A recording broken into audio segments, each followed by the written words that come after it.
송기철 장로님께서 말씀을 전해 주십니다. 한 달에 한 번 우리 교회 오셔서 함께 말씀을 나누시고 또 함께 은혜를 나누시겠습니다. 이제 하나님께서 우리에게 주시는 말씀 함께 보겠습니다. 로마서 13장 11절에서 14절 말씀입니다. 로마서 13장 11절에서 14절 말씀을 우리 한 목소리로 함께 읽도록 하겠습니다. 시작. 또한 너희가 이 시기를 알거니와 자다가 깰 때가 벌써 되었으니 이는 이제 우리의 구원이 처음 믿을 때보다 가까웠음이라. 밤이 깊고 낮이 가까웠으니 그러므로 우리가 어둠의 일을 벗고 빛의 갑옷을 입자. 낮에와 같이 단정히 행하고 방탕하거나 술 취하지 말며 음란하거나 호색하지 말며 다투거나 시기하지 말고 오직 주 예수 그리스도로 옷 입고 정욕을 위하여 육신의 일을 도모하지 말라. 아멘. 이 시간 송기철 장로님 나오셔서 2025년 그리스도로 옷 입고 한 해를 시작하자라는 말씀으로 함께 은혜 나누시도록 하겠습니다. 장로님 나오실 때 우리 마음을 열고 샬롬으로 인사하도록 하겠습니다. 샬롬.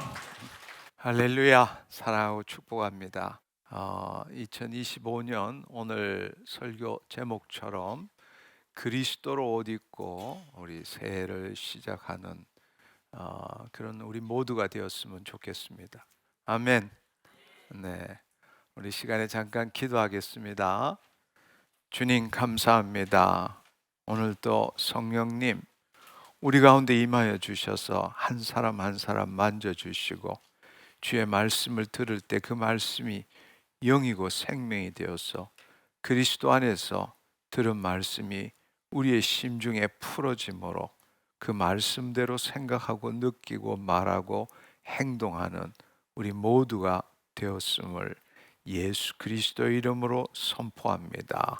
홀로 영광 받아 주옵소서. 예수님의 이름으로 기도드립니다. 아멘. 아멘. 네, 오늘은 2025년 그리스도로 옷 입고 한 해를 새롭게 시작하자라는 말씀으로 여러분과 함께 은혜를 나누려고 합니다. 매년 연말에 저는 그 다음에 하나님께서 그 다음 해를 어떻게 이끌어 가실까라는 것을 기도하는 가운데 작년 연말에는 마지막 집회 때도 잠시 그런 이야기를 했지만 모든 것이 흔들리는 한 해가 될 것이다, 그런 말씀을 하셨어요. 그래서 그 말씀에 대한 성경 구절은 히브리서 12장 26절에서 28절의 말씀입니다. 우리 이 말씀을 같이 한번 읽어볼까요? 시작. 그때에는 그 소리가 땅을 진동하였거니와 이제는 약속하여 이르시되 내가 또 한 번 땅만 아니라 하늘도 진동하리라 하셨느니라. 이 또한이라 하심은 진동하지 아니하는 것을 영존하게 하기 위하여 진동할 것들 곧 만드신 것들이 변동될 것을 나타내심이니라. 그러므로 우리가 흔들리지 않는 나라를 받았은즉 은혜를 받자. 이로 말미암아 경건함과 두려움으로 하나님을 기쁘시게 섬길지니, 이렇게 말씀하십니다. 그래서 우리가 2023년도는 어둠의 서막, 앞으로 계속적으로 어둠이 짙어질 것이고 작년에는 성령의 새로운 바람이 분다라고 말씀하셨고 올해부터는 이제 모든 것이 흔들리는 그러한 해가 시작될 것이다. 그 말은 흔들리는 것을 땅만 아니라 하늘을 흔들어도 흔들리는 것이 무엇이고 흔들리지 않는 것이 무엇인지를 분별하는 시대가 왔다라는 것입니다. 그러나 우리는 바로 흔들리지 않는 하나님의 나라를 받은 거죠. 우리 안에 바로 하나님 나라가 있고 우리는 하나님의 자녀로서 주의 뜻을 이루어가는 삶을 사는 킹덤 빌더입니다. 따라서 이제 이 종말의 마지막 때에 우리는 경건함과 두려움으로써 하나님을 기쁘시게 하는 삶을 살 줄 알아야 합니다. 아멘. 그 삶을 살기 위해서 바로 오늘 이 말씀 읽었던 로마서 13장 11절에서 14절의 말씀입니다. 제가 한번 읽어볼게요. 또한 너희가 이 시기를 알거니와 자다가 깰 때가 벌써 되었으니, 이 말은 종말의 마지막 때가 왔다라는 것이죠. 이는 이제 우리의 구원이 처음 믿을 때보다 가까웠음이니라. 밤이 깊고 낮이 가까웠으니 그러므로 우리가 어둠의 일을 벗고 빛의 갑옷을 입자. 낮에와 같이 단정히 행하고 방탕하거나 술 취하지 말며 음란하거나 호색하지 말며 다투거나 시기하지 말고 오직 주 예수 그리스도로 옷 입고 정욕을 위하여 육신의 일을 도모하지 말라, 이렇게 말씀하십니다. 이 본문은 로마서의 핵심 내용인 의롭다함과 이 구원을 종말론적 관점에서 본 아주 중요한 말씀입니다. 그러니까 종말론적인 관점이라는 것은 현재에서 미래를 바라보는 것이 아니라 바로 예수님이 재림하실 미래에서 현재를 바라보면서 사도 바울이 우리에게 어떻게 살아야 할지를 권면하는 말씀이다. 이것을 우리가 알 수 있는 겁니다. 다시 말하자면 우리는 사도 바울이 본 것처럼 현재에서 미래를 보는 것이 아니라 이 성경을 쓴 저자, 원저자는 성령님이시고 성령님은 시공간을 초월해서 처음과 끝을 알고 계시는 분이십니다. 그래서 그분께서는 이 현재에서, 과거에서 현재, 미래로 말씀하시는 것이 아니라 그분은 시작과 끝을 다 알고 계시기 때문에 미래에서 오늘 우리에게 오셔서 우리가 어떻게 미래를 향하여 나아가야 될지를 우리에게 말씀하고 계신다는 것입니다. 아멘. 이러한 관점은 우리가 지금까지 배워왔던 현재적 하나님 나라의 속성인 이미 그러나 아직, 이것을 시간의 관점이 아니라 차원의 관점으로 재해석하는 데 매우 중요한 의미를 갖고 있습니다. 우리가 지금까지 기존의 신학 체계에 있어서는 이 하나님 나라, 현재적 하나님 나라의 속성을 already, 이미 시작되었지만 아직 완전치 않다, 이런 개념으로 봤는데 단지 시간의 관점이죠. 그러나 우리가 이제 이 종말의 마지막 때의 New Kingdom Theology, 새로운 신학 체계의 관점으로 이것을 볼 때는 이미 완성되었지만 아직 완전치 않는 이 차원적의 관점으로 볼 줄 알아야 한다는 겁니다. 이미 시작은 되었지만 아직 완전치 않다는 개념이 아니라 이미 완전케 되었지만 아직은 온전치 않는 이 차원의 관점으로 성경을 볼 줄 알아야 한다는 것입니다. 그런 의미에서 이 말씀은 매우 매우 중요합니다. 우리는 이미 구원을 얻었고 불가항력적인 은혜와 성도의 견인으로 말미암아 칼빈 신학이 말하는 것처럼 우리는 정말 끝까지 구원을 하나님께서는 이루어 가시기를 원하십니다. 그렇지만 그럼에도 불구하고 자유의지를 가진 우리가 어떻게 사느냐에 따라서 온전한 구원을 완성시킬 수도 있고 그렇지 못할 수도 있다라는 겁니다. 따라서 오늘 이 말씀은 바로 하나님께서 우리를 불가항력적인 은혜와 성도의 견인으로 끝까지 구원을 이루어 가기를 원하시지만 우리가 마지막 때, 이 종말의 마지막 때 어떻게 살아야 그 일을 이룰 수 있는지에 대해서 말씀하고 있다는 것입니다. 따라서 오늘 이 말씀은 우리가 신학적으로 볼 때 칭의, 성화, 영화에 대한 것을 한꺼번에 보여준다, 이렇게 생각할 수 있습니다. 11절의 말씀에 보면 또한 너희가 이 시기를 알거니와 자다가 깰 때가 벌써 되었으니 이는 이제 우리의 구원이 처음 믿을 때보다 가까웠음이니라. 이것을 통해서도 우리는 이 시기는 예수 그리스도의 재림을 기다리는 시기라고 우리는 볼 수 있습니다.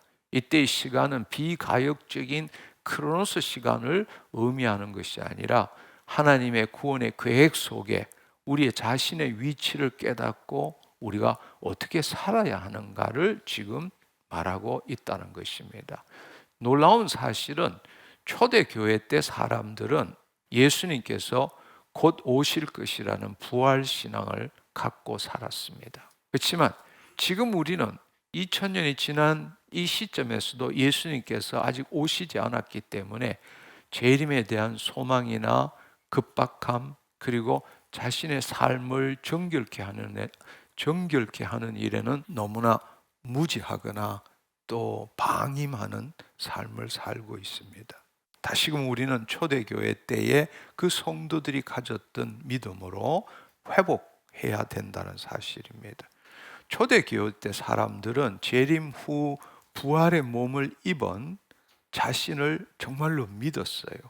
왜냐하면 그렇게 죽으시고 부활하신 예수님을 본 자들도 있고 그 본 자들이 전하고 그렇게 함으로써 자신들도 바로 부활의 몸을 입을 수 있다라는 걸 확실하고 믿었다는 것입니다. 그리고 그 현재 그 부활의 소망을 가지고 부활의 몸을 입을 때를 기준으로 해서 현재의 삶을 바라보면서 살았다라는 것입니다. 그렇기 때문에 예수님께서 곧 오신다라는 게 2000년이 지났지만 그들은 곧 오신다는 말이 단순히 시간의 개념이 아니라 바로 우리가 그 부활을 한다라는 걸 알고 있기 때문에 그것이 언제나 내 앞에 있었어. 내 앞에 있기 때문에 내가 부활의 몸을 입기 위해서는 현재 내가 어떻게 살아야 되는가, 이러한 이 육체의 삶에서 어떻게 벗어나야 되고 그리스도의 신부로서 또 예수님께서 우리에게 맡기신 일을 어떻게 해야 되는지, 이 세상과 마귀의 핍박이나 또 고난과 환난 가운데서도 넉넉히 이길 수 있는 힘을 가지고 있다는 겁니다. 그래서 사자굴에 들어가기도 하고 동물에게 찢기기도 하고 십자가에 못 박히더라도 전혀 그것이 힘들거나 그 고통이 오히려 기쁨으로 변했지 그것이 두려움으로 변하지 않았어요. 왜냐하면 부활의 몸을 입고 예수 그리스도와 함께 왕노릇한다라는 것을 알고 있었기 때문입니다. 근데 지금 우리는 어떤가 하면 우리는 2000년이 지났으니까 그야말로 이리가 온다, 이리가 온다, 뭐 이렇게 랑라이너 이 거짓말을 계속 함으로 인해서 이제는 안 온다, 뭐 와도 뭐 상관없다, 이런 식의 믿음을 갖고 있는 것입니다. 그러나 분명한 사실은 베드로후서 3장 3절에서 4절의 말씀에 보면 먼저 이것을 알지니 말세에 조롱하는 자들이 와서 자기의 정욕을 따라 행하며 조롱하여 이르되 주께서 강림하신다는 약속이 어디 있느냐, 조상들이 잔 후로부터 만물이 처음 창조될 때와 같이 그냥 있다 하니, 지금 예수님이 오신다 그 약속이 어디 있느냐, 지금 2000년이 지났는데도 오지 않았는데 오기는 뭘 오겠느냐, 이렇게 이야기를 한다라는 것입니다. 그럴 때에 히브리서 10장 36절에서 39절은 뭐라고 말씀하시는가 하면 너에게 인내가 필요함은 너희가 하나님의 뜻을 행한 후에 약속하신 것을 받기 위함이니라. 잠깐 후면 오실 이가 오시리니 지체하지 아니하시리라. 나의 의인은 믿음으로 말미암아 살리라. 또한 뒤로 물러가면 내 마음이 그를 기뻐하지 아니하리라 하셨느니라. 우리는 뒤로 물러가 멸망할 자가 아니요 오직 혼의 구원함에 이르는 믿음을 가진 자니라. 할렐루야. 우리에게 있어서 언제 오느냐가 중요한 것이 아니라 초대교회 때의 그 성도들의 마음처럼 이미 우리는 부활의 몸을 입은 것을 당연시하고 그것이 내 눈앞에 왔다라는 걸 보면서, 부활의 몸을 입은 나를 보면서 우리는 인내하며 살아가고 뒤로 돌아가서 멸망할 자가 아니라 늘 혼의 구원을 이루어가는 믿음을 가지고 살아야 한다, 이렇게 말씀하고 있는 것입니다. 밤이 깊고 12절에 보면 밤이 깊고 낮이 가까이 왔으니 그러므로 우리가 어둠의 일을 벗고 빛의 갑옷을 입자라고 이야기하고 있습니다. 밤이 깊다라는 것은 이제 어둠의 서막이 짙어진다라는 것은 종말의 마지막 때가 왔다라는 것을 의미하죠. 어둠이 깊어지는 시대가 이제는 점점점 시작될 겁니다. 사랑이 식어지고 불법을 행하고 배도가 일어나는 일들이 일어나게 되는 것입니다. 앞으로 그런 일들이 더 깊이 일어나게 될 것입니다. 그러나 어둠이 깊어지는 시대가 온다라는 것을 우리의 입장에서, 하나님 자녀의 입장에서 생각한다면, 즉 다른 말로 주님의 재림을 생각한다면 어둠이 깊어지면 깊어질수록 빛의 시대가 가까이 왔다라는 것을 의미하는 것이죠. 바로 예수님이 재림하시고 천년왕국이 시작될 때가 곧 왔다. 아멘. 우리는 그렇게 이것을 해석할 줄 알아야 합니다. 따라서 우리는 낮을 준비하는 자로서 어둠이 깊어질 때 빛의 갑옷을 입어야 하는 것입니다. 그래야만이 이 흔들리는 시대에 영원히 불변하고 흔들리지 않는 것이 무엇인지를 다른 사람에게 보여주고, 어둠 속에 있는 자들에게 빛의 갑옷을 입은 자들로서 보여줌으로 해서 그들이 바로 우리를 통해서 예수 그리스도로 돌아오는 일들이 있게 해야 되는 것이죠. 아멘. 빛의 갑옷을 입는다라는 말은 마치 우리가 공상과학 영화에 보면 어떤 사람을 보면 그 주위에 후광을 입는 것처럼 이렇게 빛이 빛나는 걸 볼 수 있습니다. 그것이 바로 빛의 갑옷이에요. 그 빛의 갑옷은 우리 안에 예수님이 계시고 예수님이 세상의 빛이기 때문에 우리가 우리 자신을 포기하면 포기할수록 그분의 영광이 우리를 통해서 드러나는 것입니다. 그것이 바로 빛의 갑옷이고, 그것은 공격용이기도 하고 방어용이기도 하고, 앞서 우리 장로님이 기도한 것처럼 지존자의 은밀한 곳에 전능자의 그늘 아래 거할 때에 바로 우리는 그 빛의 갑옷을 입게 되는 것입니다. 빛이 있는 곳에는 어둠이 사라지게 됩니다. 빛이 없는 곳에는 어둠이 생기는 거죠. 따라서 우리의 전쟁은 빛과 어둠의 전쟁입니다. 우리가 하나님과 생명적으로 연결되어서 우리를 통해서 하나님의 빛이 빛나지 않으면 이 세상의 어둠이 우리 안으로 들어와서 우리를 통치하게 되는 것이죠. 다른 말로 이것은 일종의 압력의 차이다라고 말할 수 있습니다. 우리 안에서 하나님의 영광의 빛이 나갈수록, 빛의 갑옷을 입을수록 어둠에 있는 세상 신은 우리를 제대로 볼 수도 없고 우리에게 들어올 수도 없고, 그들은 늘 우리 주위를 돌면서 우리의 틈만 노릴 수 있을 뿐입니다. 그러나 우리가 예수 그리스도의 이름으로 빛의 갑옷을 입으면 그들을 무력화시킬 수 있는 것이죠. 아멘.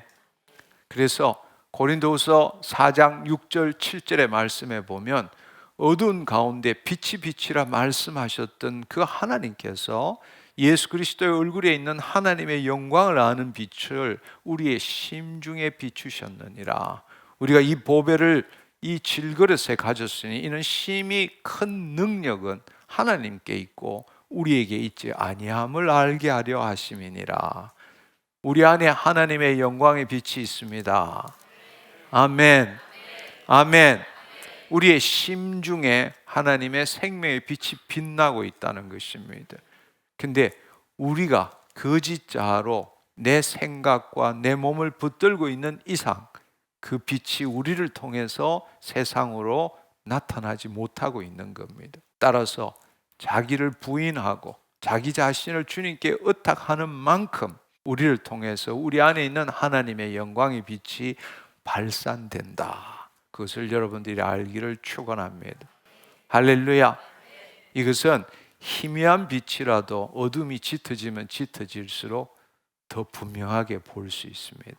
고린도후서 3장 18절의 말씀에 보면 우리가 다 수건을 벗은 얼굴로 거울을 보는 것 같이 주의 영광을 보매, 우리가 거울을 볼 때 내 얼굴을 보는 것이 아니라 우리 안에 있는 하나님의 영광을 보매 그와 같은 형상으로 화하여 영광에서 영광에 일어나니 곧 우리 안에 있는 주의 영으로 말미암느니라. 여러분들이 그것을 믿으시기를 축원합니다. 여러분 안에 하나님의 영광이 있습니다. 할렐루야. 수건을 벗는다라는 것은 거짓자로 모든 것을 판단한다는 것입니다. 하나님의 영이 없는 자들이 바로 수건을 덮은 것과 같은 것입니다. 그러나 우리가 하나님의 영이 있으므로 이제는 수건을 벗은 얼굴로 거울을 볼 때 우리의 얼굴을 보는 것이 아니라 우리의 심중에 있는 하나님의 영광의 빛을 볼 수 있게 되는 겁니다.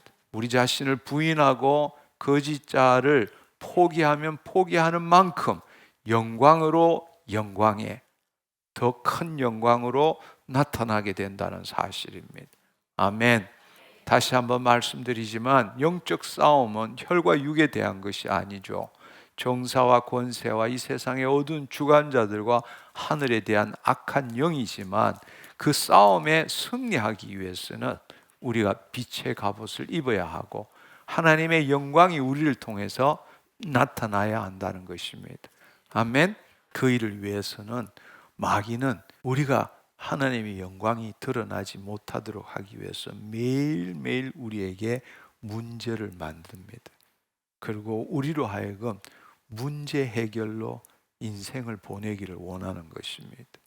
그러나 주님께서는 그 모든 것을 알고 계시고 우리로 하여금 바로 그의 나라와 의부터 먼저 구하기를 원하는 겁니다. 그의 의를 구한다는 것은 우리의 혼이 자신의 생각과 감정대로 사는 것이 아니라 우리의 혼이 그리스도 안으로 들어가서 하나님과 생명적인 관계를 가짐으로 바로 하나님의 영광의 빛이 우리의 심중에 임하게 되고 그 결과로서 하나님의 영광이 우리를 통해서 나타날 때 주님이 개입하시고 주님의 은혜가 임한다는 사실입니다. 아멘.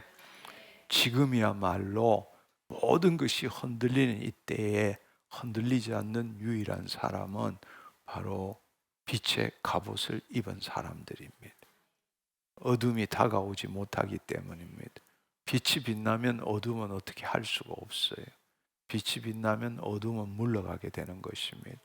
우리가 13절에 보면 낮에와 같이 단정히 행하고 방탕하거나 술 취하지 말며 음란하거나 호색하지 말며 다투거나 시기하지 말고 이렇게 말하고 있습니다. 이 말씀이 오늘 가장 핵심적인 말씀인데 오늘 말씀을 제대로 이해하기 위해서는 이 구절을 제대로 깨달아야 합니다. 이 구절의 핵심이 뭔가 하면 낮에와 같이 단정히 행하고 이 말씀이에요. 그렇게 할 때에 우리는 방탕하거나 술 취하거나 음란하거나 호색하지 않고 다투거나 시기하지 않고 살 수 있게 되는 겁니다. 핵심은 뭐냐? 낮에와 같이입니다. 우리는 늘 지금까지 과거의 나가 현재의 나를 결정짓는다는 믿음 속에서 살아왔습니다. 우리가 2024년 12월 마지막 화치의 말씀 때 어떻게 하면 현재의 나를 바꿀 수 있는가? 이 부분에 대해서 여러분과 함께 나누었습니다. 오늘 돌아가시면 그 부분에 대해서 다시 한번 들으시면 이 말씀이 얼마나 중요한지를 다시 한번 깨닫게 될 것입니다. 여기에 말하는 것처럼 우리는 일반적으로 과거의 나가 현재의 나를 결정한다는 믿음 속에 살고 있지만 종말론적 삶을 살고 있는 하나님의 자녀는 다르게 생각해야 합니다. 과거의 나가 현재의 나를 결정짓는 게 아니라 약속된 미래의 나가 현재의 나를 결정짓는 삶을 살아야 한다는 것입니다. 아멘. 아멘. 그렇다면 낮에와 같이라는 것은 언제를 말하는 것일까요? 우리가 좀 전에 어두움과 그 다음에 낮에 대한 이야기를 했습니다. 낮에와 같이라는 것은 바로 예수님께서 재림하신 후를 나타내는 거죠. 바로 예수님이 재림하신 후에 우리는 부활의 몸을 입을 것 아니에요. 그렇죠? 그렇다면 낮에와 같이라는 것은 우리가 아직 오지 않았지만 우리는 믿음으로 이미 부활의 몸을 입을 것을 알고 있습니다. 왜냐하면 날마다 적든 많든 간에 그의 나라와 의를 구하는 삶을 살고 있기 때문입니다. 따라서 우리의 기준은 과거는 이렇게 살았지만 앞으로는 이렇게 살아야 돼, 방탕하지 말아야 돼, 뭐가 어때야 돼, 이런 개념이 아니라 부활의 몸을 입은 나제와 같이 그 부활의 몸을 입은 나가 지금 내 앞에 있는 거예요. 그때는 지금의 몸이 아니야. 부활의 몸을 입은 나와 지금의 나와 다른 나지만 그 나가 나를 사로잡아야 되는 거예요. 아멘. 그 나에 의해서 내가 사로잡힌 바를 더딥힘을 받아야 되는 거라고. 아멘. 바로 그것이 부활의 몸을 입은 나제와 가치가 오늘 나를 변화시키는 규범이 돼야 되고 기준이 돼야 돼. 사실은 과거의 나에서 벗어나려면 지금의 습관을 버리는 거고, 그건 힘든 일이잖아. 바꾸기가. 내 욕심이 있고 탐욕이 있고 결핍이 있고 이렇잖아. 힘든 이야기야. 그러나 소망이 없는 자는 죽은 자고 비전이 없는 자는 망하는 자라고. 내 눈앞에 내가 어떤지를 분명히 보고 있는데 왕같은 제사장으로 예수 그리스도와 함께 이 새 창조에 참여하고 있는 나를 볼 때는 그것이 얼마나 좋은지를 알기 때문에 바로 밭에 감추인 부활을 찾은 것처럼 자기의 모든 소유를 다 버릴 수 있는 거란 말이에요. 참고 견디고 인내하는 것이 아니라 더 좋은 것을 누리기 위해서 지금에 갖고 있는 걸 다 버릴 수 있는 거란 말이에요.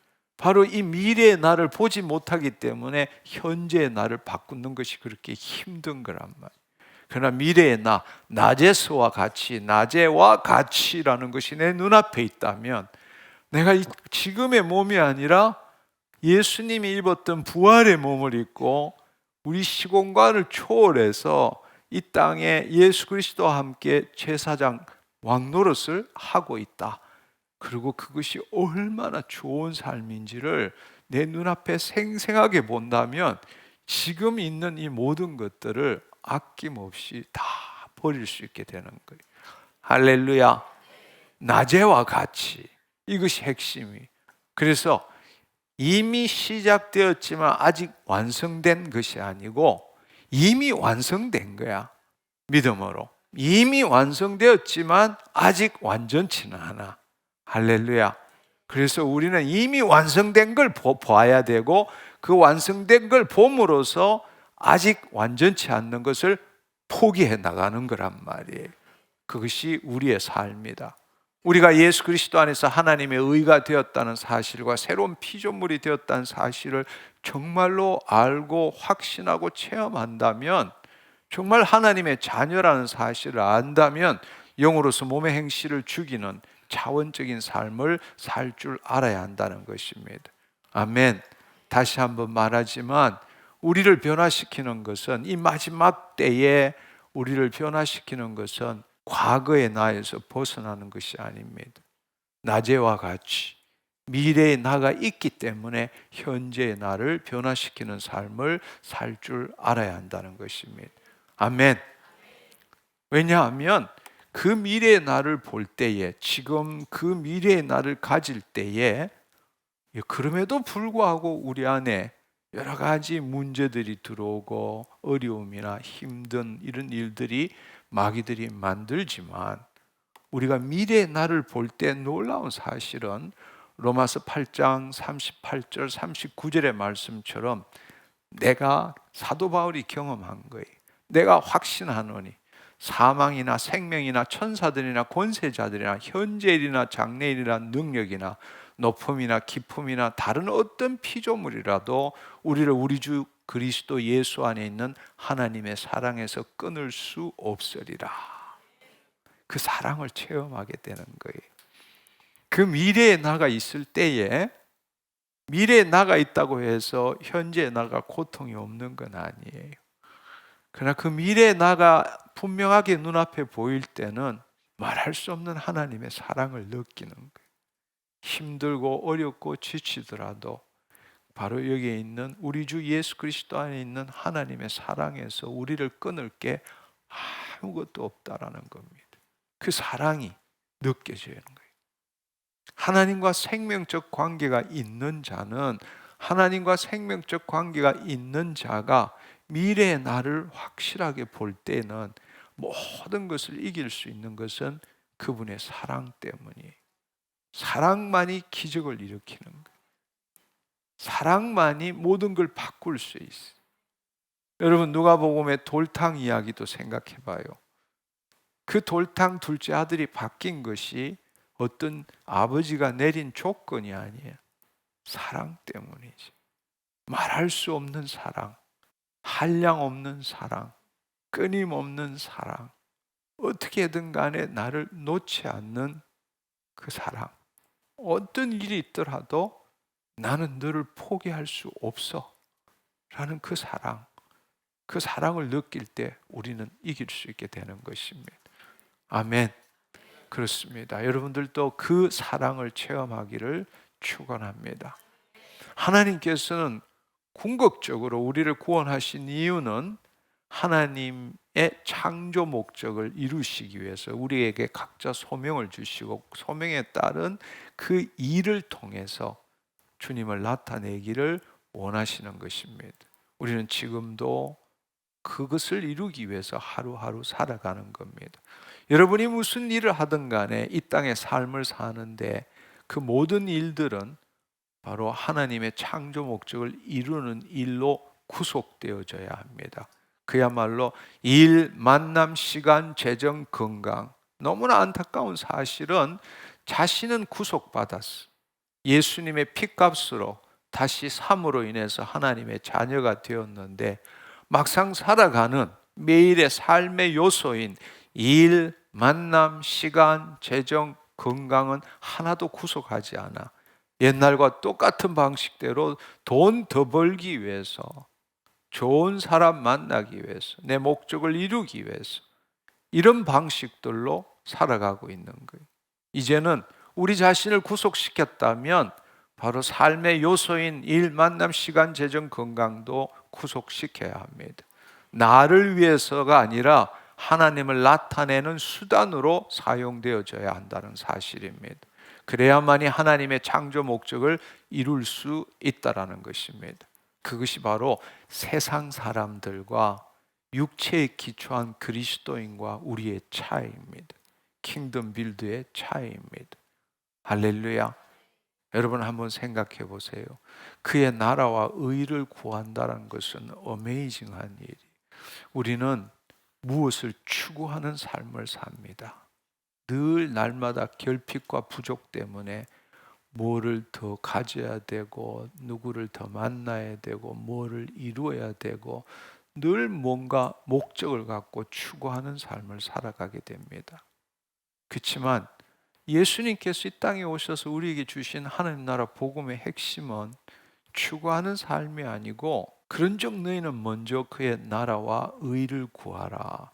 그리하면 그 모든 것을 더하시리라 말씀하셨어요. 예를 들어서 여러분이 나비를 쫓아가면 나비는 날아가 버립니다. 그렇지만 여러분이 정원을 만들면 나비는 오라고 부르지 않아도 오게 돼 있어요. 우리의 삶이 그런 겁니다. 우리는 늘 무언가를 쫓아가고 추구하고 얻어내려고 살아요. 근데 주님이 말씀하신 것은 그걸 추구하지 말라. 뭘 입을까 먹을까 마실까 염려하지 말라. 하늘에 계신 천부께서는 이 모든 것이 너에게 있어야 될 줄 아느니라. 그런즉 너희는 먼저 그의 나라와 의를 구하라. 그리하면 그 모든 것을 더하시리라 말씀하십니다. 이것은 마치 나비를 쫓는 것과 같은 거예요. 나비를 쫓으면 쫓을수록 도망갑니다.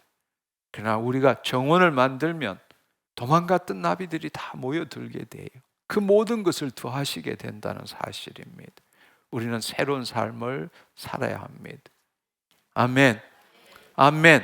눈앞에 보이는 염려, 눈앞에 보이는 일, 눈앞에 보이는 욕심, 눈앞에 보이는 그것들을 추구하는 삶, 문제 해결에 묶이지 말라는 거예요. 할렐루야. 나비가 와서 살 수 있는 정원을 만드시기를 축원합니다. 실제로 이제 미래의 나에 기초해서 현재의 나를 변화시키기 위해서는 바로 14절의 말씀처럼 오직 주 예수 그리스도로 옷 입고 정욕을 위하여 육신의 일을 도모하지 말라. 오직 주 예수 그리스도로 옷 입고 정욕을 위하여 육신의 일을 도모하지 말라. 바로 여기에 핵심은 그리스도로 옷 입어야 한다는 거죠. 그래야만이 우리 앞에 있을 육신의 일을 도모하지 않게 된다라는 뜻입니다. 성경에는 보면 구약에서부터 저 요한계시록까지 옷 입는다, 새 사람을 입는다, 입는다라는 이야기를 많이 하고 있습니다. 옷 입는다. 이것은 유대적인 관점과 헬라적인 관점이 같은 점도 있고 틀리는 점도 있어요. 옷을 입는다는 것은 어떤 사람의 신분이나 또 역할을 나타내는 것이죠. 왕, 제사장, 예언자, 이런 직책을 나타내는 것입니다. 새 옷을 입는다. 이 성경에 있어서 새 옷을 입는다라는 것은 거룩함이나 순결함을 상징하고 과거의 것을 청산하고 버린다. 이런 의미를 갖고 있죠. 그런데 헬라적인 의미에 있어서도 옷 입는다라는 것은 특별한 위치나 주로 신화에서 많이 나오죠.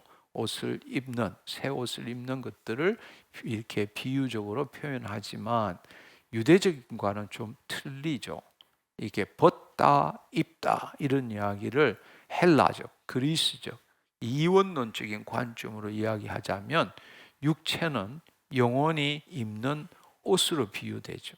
그래서 한계와 죄성을 가진 우리의 육체의 한계에서 벗어나서 더 고귀한 영혼의 옷을 입어야 한다. 이런 관점으로 많이 생각하죠. 그렇지만 그것은 기독교적인 것과 전혀 틀리는 것입니다. 그렇죠? 하나님께서는 우리에게 영혼, 몸 전부를 주셨고 몸이 얼마나 소중합니까? 천사들이 가장 부러워하는 것이 바로 하나님 자녀의 몸이잖아요. 그렇죠?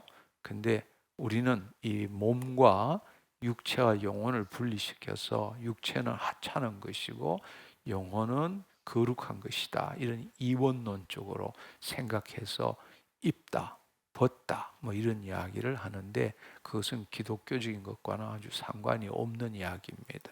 그래서 우리가 다시 말씀드리자면 우리의 미래의 나가 내 눈앞에 올 때에 내 이 현재의 나를 바꿀 수 있고 사실은 내가 노력해서 뭔가를 구하면 현재의 나와 미래의 나는 동일한 나가 되지만 우리가 그리스도 안에서 미래의 나를 본다는 것은 부활의 몸을 입은 나고 그것은 지금의 나와 틀리는 나예요.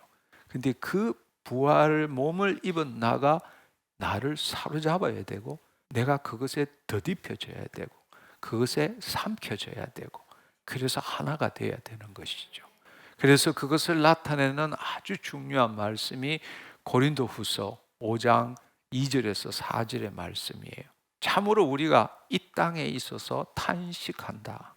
우리가 이 땅에 삶을 살면서 탄식하는 것은 하늘로 오는 우리 처소를 덧입기를 간절히 사모하노라.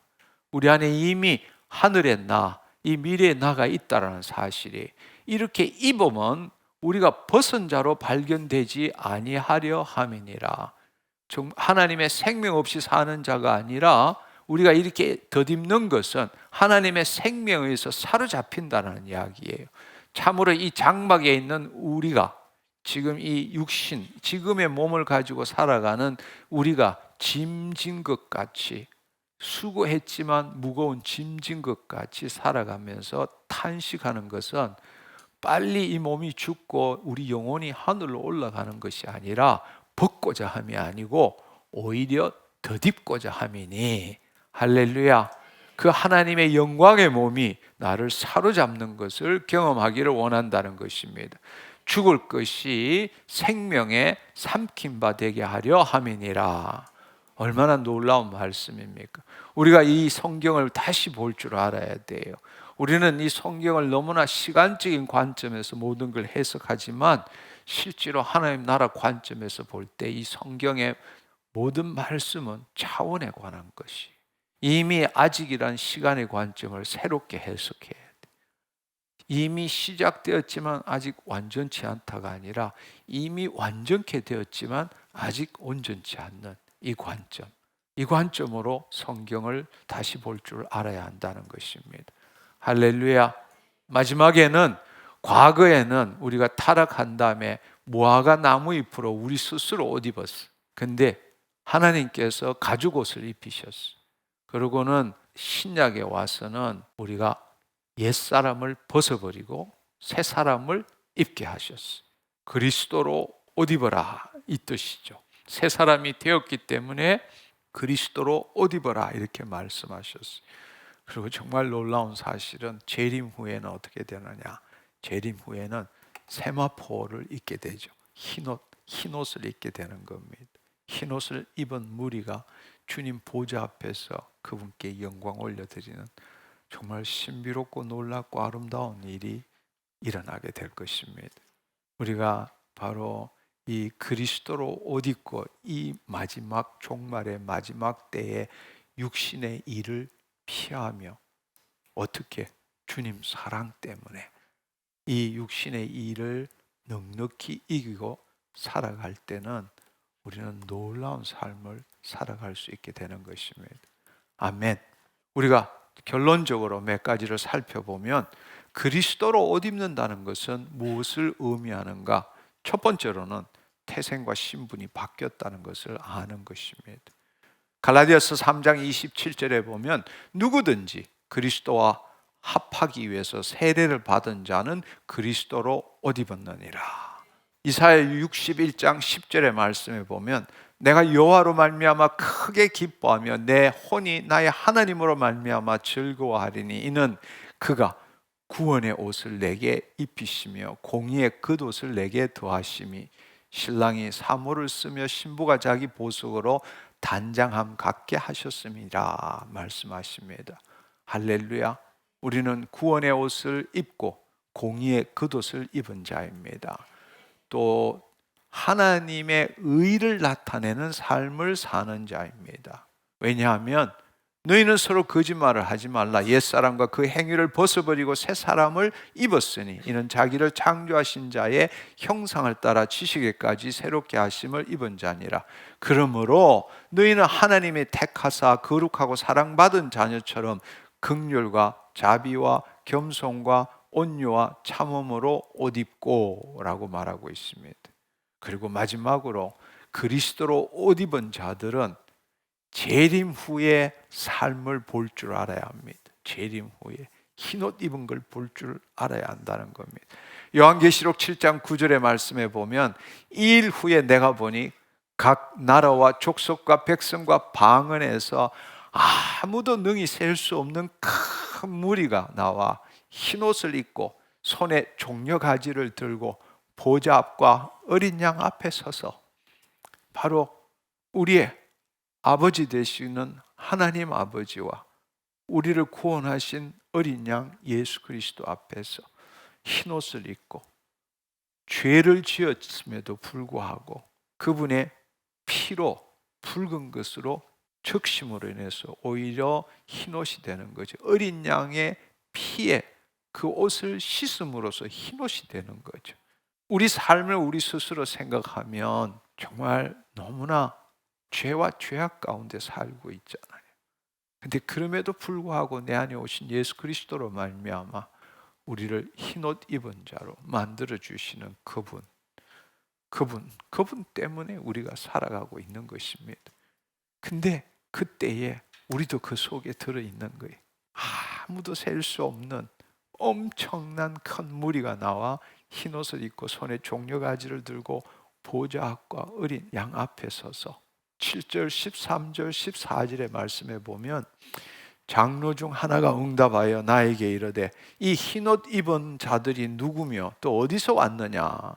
내가 말하기를 내 주여 당신이 아시나이다 하니, 그가 나에게 이르되 이는 큰 환난에서 나오는 자들인데,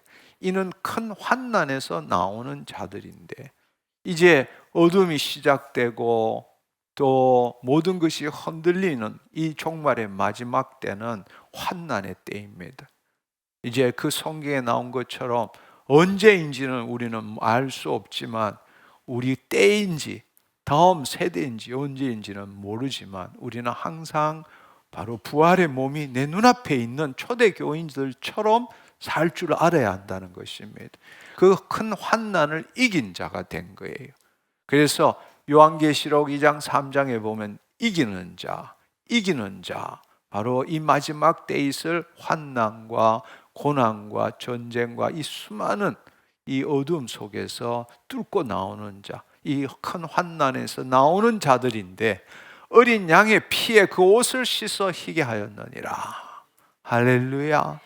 그분 때문에 그 옷을 씻어 희게 하였느니라 말씀하십니다. 바로 우리는 그것을 볼 줄 알아야 돼. 그것을 볼 줄 알아야 되고 이제는 정말로 부활 신앙으로 살아야 합니다. 앞서 말한 것처럼 차원적인 삶을 살 줄 알아야 합니다. 그것이 다시 한번 강조하자면 고린도후서 5장 4절 5절에 보면 참으로 이 장막에 있는 우리가 짐진 것 같이 탄식하고 벗고자 하는 것이 아니라 오히려 덧입고자 한다. 죽을 것이 생명에 삼킨 바 되게 하려 함이니라. 그분이 우리를 통치함으로, 우리의 영혼 몸을 통치함으로 그분이 우리를 통해서 나타나는 빛의 갑옷을 입고 사는 우리가 되어야 한다는 사실입니다. 아멘. 아멘. 그렇습니다. 이제 결론을 내립시다. 우리는 정말 이 마지막 때 이전과 다른 새로운 삶을 살 줄 알아야 합니다. 아멘. 지금이 마지막 때입니다. 어둠이 더 깊어지고 있습니다. 모든 것이 흔들리는 때입니다. 우리는 이 어둠 속에서 방황하는 삶을 사는 것이 아니라 킹덤 빌더로 분연히 일어설 줄 알아야 합니다. 우리는 시간의 삶이 아니라 차원의 삶을 살아야 합니다. 이미 시작되었지만 아직 완성되지 않는 그 차원의 시간의 삶이 아니라 이미 완성되었지만 아직 완전치 않는, 그래서 완성을 향해서 나아가는 삶을 살아야 하는 것입니다. 현재에서 미래를 바라보는 삶이 아니라 이미 이루어진 미래를 우리가 눈앞에 보면서 내 현재를 바꿔가는 삶을 살아야 한다는 것입니다. 아멘. 여러분, 마지막으로 우리 다시 한번 이 말씀을 기억했으면 좋겠습니다. 주님이 하신 말씀입니다. 마태복음 22장 11절 14절의 말씀에 보면 임금이 손님을 보러 들어올새 거기서 예복을 입지 않는 한 사람을 보고 이르되 친구여 어찌하여 예복을 입지 않고 여기에 들어왔느냐 하니 그가 아무 말도 못하거늘 임금이 사환들에게 말하되 그 손발을 묶어 바깥 어두운 데에 내던지라 거기서 슬피 울며 이를 갈게 되리라 하니리 청함을 받은 자는 많되 택함을 입은 자는 적으니라 말씀하십니다. 우리는 그냥 한 번 구원 얻었기 때문에 영원한 구원이다 이렇게 생각하지만 한 번 구원 받은 자도 그리스도로 옷 입고 끝까지 하나님의 창조 목적에 참여하지 않는 자는 얼마든지 실족할 수 있다는 것입니다. 이미 우리는 예수 그리스도로 말미암아 법적으로 현실적으로 우리의 영혼 구원을 얻었습니다. 따라서 하나님의 자녀가 되었습니다. 그렇기 때문에 하나님께서는 불가항력적인 은혜와 그 다음에 성도의 견인으로 끝까지 우리를 구원하기를 원하십니다. 그러나 그럼에도 불구하고 우리는 여전히 타락한 자유의지를 가지고 있고 우리는 두 마음을 품을 수 있다라는 것입니다. 그래서 우리는 날마다 혼의 구원을 이루어가며 그리스도로 옷 입고 빛의 갑옷으로 그렇게 살아가지 않으면 육신의 일을 도모하게 되고 그렇게 되면 결국 우리는 실족할 수밖에 없다라는 것입니다. 그 말은 주님이 허락하신 혼인잔치에 흰옷 입고 참여할 수 없습니다. 그 흰옷인 세마포는 성도가 한 선한 행실이라고 말했습니다. 그 말은 하나님의 의를 나타내는 일이라고 말할 수 있는 것입니다. 따라서 우리는 항상 주님의 말씀에 복종하여 두렵고 떨림으로 구원을 이루어가는 삶을 살아야 합니다. 그것이 바로 마지막 때 우리가 어떻게 살아야 될지 이 성경이 말하고 있는 것입니다. 아멘. 두려워하지 맙시다. 두려워할 건 아무것도 없어요. 우리는 킹덤 빌더입니다. 우리는 예수 그리스도 안에 새로운 하나님의 새로운 피조물입니다. 따라서 무엇을 입을까 먹을까 마실까에 관심을 두는 것이 아니라 그의 나라와 의를 구하는 삶을 살 줄 알아야 합니다. 아멘. 나비를 쫓아가는 삶을 살지 맙시다. 정원을 만듭시다. 그리하면 그 모든 것을 더하시리라. 나비가 날아오게 합시다. 은혜의 삶, 하나님의 호의가 베풀어지는 삶을 함께 살아갔으면 좋겠습니다. 기도하겠습니다. 주님 감사합니다. 2025년 모든 것이 흔들리는 때가 시작되는 첫 해입니다. 킹덤 빌드로서 이 종말의 마지막 때 우리가 어떻게 살아야 될지를 함께 나누어 보았습니다. 하나님, 낮에서와 같이 몸의 행실을 단정하게 하기를 원합니다. 어둠이 깊어진다는 것은 낮이 빨리 올 수 있다는 것을 의미합니다. 주님, 과거의 기초에서 현재를 바꾸는 삶이 아니라 이미 정해진 미래의 삶, 미래의 나를 바라보며 이 현재의 나를 주님의 사랑으로 넉넉히 이겨가는 우리 모두가 되게 하여 주옵소서. 감사드리옵고 예수님의 이름으로 기도드립니다. 아멘.